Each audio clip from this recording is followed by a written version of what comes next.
EBS Integrated News and Public Affairs. Maasahan, maging mapanuri sa balita. Sa unang roundup, sa pool sa CCTV ng bunutan ang riding in tandem ang sasakyan nito sa Tanza, Cavite. Hanggang sa tabihan nito ng sasakyan at biglang niratrat ang sakay nito, isang barangay kagawad.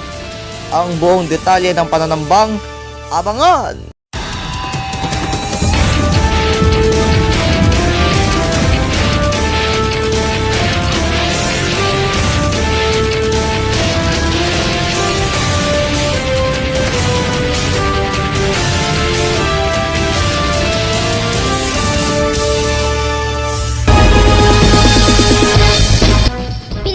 Ngayong ika-11 ng Mayo, alas 5:30 na. Proklamasyon ngayon ng mga nanalong party list sa Kamara, pero dalawa sa kanila ang hindi muna prinoklama ng COMELEC dahil sa nakabimbing petisyon laban sa kanila.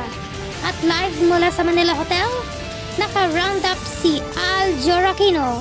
Aljor, ano na ang mga party list ang naudlot ang proklamasyon?